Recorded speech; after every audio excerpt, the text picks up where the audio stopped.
Hey everyone, this is Andy from Gizchina, and today we're going to do an unboxing and hands-on with the all-new LeTV 1S. So the LeTV Le1S comes in a LeTV box, obviously, has the shape of the phone on the box here, and it also has a few specification details on the rear of the box.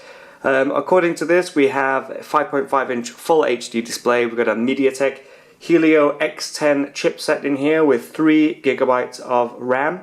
This is the 32GB memory version, and as you can see, it's the gold model of the phone, but actually in the hand it looks a little bit more like a very pale rose gold, similar to the new iPhone colors. Alright, we'll go over a few more details with the unboxing, so let's open up the box. So slide the top off and you get the LeTV Le1S there sitting proudly waiting to be played with. Now I've already unboxed this and I had a quick look at it already once.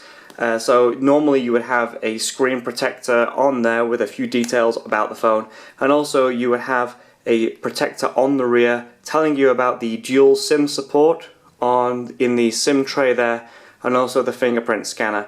But as I've already taken this out of the box once, I've already removed those. Let's pop this to one side and see what else we have in the box. So as this phone came from shop.gizchina.com, they do include this little notification here which basically explains that you should use the correct size SIM for the SIM tray and not an adapter, because you may get your SIM stuck inside the phone, which could damage the phone. So just a bit of a handy piece of advice there. You also get a screen protector with the phone for that 5.5-inch Full HD display. Next in the packet is this little envelope, and inside here you have a tool. It's a LeTV branded tool for the SIM card slots for the nano and micro SIM card tray. There's also some leaflets in here about the phone itself. We've got a warranty card and other bits and bobs in there. And finally we have a USB Type-C data and charge cable there. It's quite a long one, as we found with the LeTV X600, and also a charger for charging the phone up. Alright, let's take a look at the phone itself. So here it is. It's the LeTV Le1S 32GB gold version. We've got a 5.5-inch Full HD display across the front. We've got a gold face on here, so the upper and lower chin areas of the phone have a very pale gold color to them, and you can't see it in the video or actually in real life either, but there are capacitive buttons along the chin, but there are no icons there. I do need to check if they do light up when pressed, but it's quite bright here today, so I can't see it when I've been playing around with it. But anyway, you've got your home, you've got your back button, and then you've got your menu button there, which also brings up your toggles in the Android-based EUI system. It looks like a bezel-less design like the other LeTV phones that we've tried in the past, but as you already know by now, there are black bezels around that 5.5-inch display. Okay, on the the right-hand side, we've got a power button and volume rocker, and this is all aluminium around here. So as soon as you turn a phone over, you've got aluminium across the sides and all the way across the back.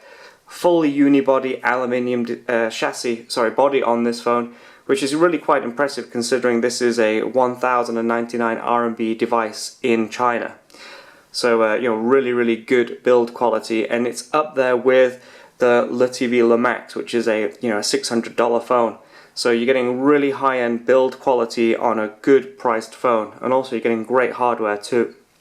On the rear we've got this fingerprint scanner, which actually has a mirror finish. Usually fingerprint scanners have a matte finish, but LeTV have given this a bit of a mirror finish, and what you could do, I suppose, is use that as a mirror when taking selfies with the 30 megapixel rear camera if you liked. You've also got a single LED flash on there. You've got a SIM tray there for SIM, micro SIM and a nano SIM. We've got an IR sensor at the top for a remote control of your TV and your air conditioner and other bits and bobs around your home. 3.5mm headphone jack, which I am very excited to try. I'm really impressed with the audio on the LeTV X600, and I'm hoping that the audio on the Le1S is going to be just as good. We've got USB Type-C in the base and dual speakers. So that's what it looks like. So basically overall, from the front, it looks exactly like the LeTV Le1, But on the rear we've got a new design. It's a bit more rounded. It's all finished in metal. We've got a fingerprint scanner on there too. And really, in your hand, you would not think that this is a more affordable phone than the original Le One. Alright, now I've already turned this on once, so as you can see, I don't need to power it up. This is EUI, so I've just set up a basic code on here, and that will unlock it. So as you can see, this is a EUI, which is LeTV's own ROM, and it's based on Android 5.0.2. If you've got the experimental version of the ROM installed on this, which you can choose to install or uninstall, or not, you will get weekly updates from LeTV, which is a really nice feature.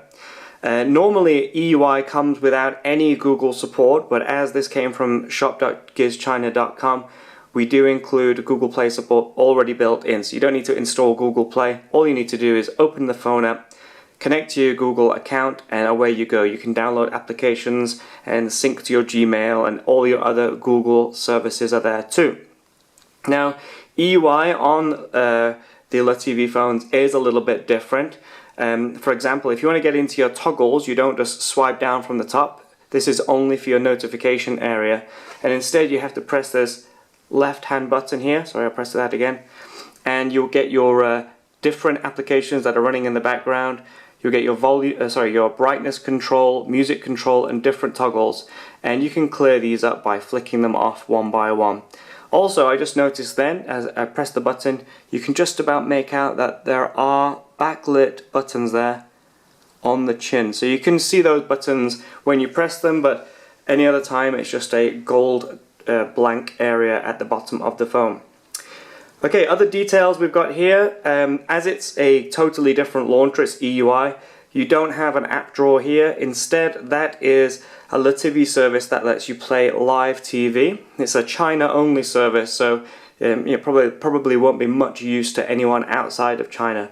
And in fact, there are lots of Chinese-based applications in the EUI ROM, but rooting the phone, you should be able to uninstall those quite easily. What else have we got before I go? Oh, we got the fingerprint scanner. We can show you that. I've already set the fingerprint scanner up, but I'll set it up again to show you how quickly it is to do. So you go into the finger area, you add a new fingerprint, and you just, first of all, you have to set up a code. So I've just set up a basic code just for this review. And then, like all other fingerprint scanners, you touch, release, touch, release. And as you do this, you can see that your fingerprint will build up on the screen, and eventually, once you've finished it, there you go, it will be saved in the phone. Now, setting up the fingerprint on the LeTV Le One S is actually really fast. I'm quite surprised. Other phones can take up to a minute to get done, but this one is really quick, and it's very accurate too. So if I just turn the phone off, if I just lock the phone, sorry, and if I hit the fingerprint scanner, you can see it unlocks really quick. So you tap it, let go, and it unlocks. It's really fast. Very quick. It's really impressive. And also it should work. It's a 360 scanner, so as you move your finger around, you should be able to unlock it from other positions too. I didn't quite touch it then. There you go. So that's really good. So you're getting a really good, fast fingerprint scanner, which is extremely accurate. You're also getting a nice ROM. I do like EUI. I know a lot of people don't like it, but I do like it. And you also get some really nice hardware. You've got that 2.2 GHz MediaTek Helio X10 chipset, 3 GB of RAM. You've got a 30 megapixel rear camera on here, which I hope is as good as the X600, because that was pretty good for the money too. You've also got high-end audio according to the packet, but we'll have to test that in real life. And really good build quality. This is a stunning build for this phone. If I just bring in the OnePlus X, sorry, this is the OnePlus X, you can see there's slight difference in size between the two phones. Obviously the OnePlus X is a 5-inch phone, and this is 5.5 inch. I've also got a rubber bumper on the X as well. But as you can see, there isn't a huge difference in the overall size, just maybe 5 or 6 millimeters at the bottom. and about 4mm at either side. So you're getting a lot bigger screen, but not much bigger phone there.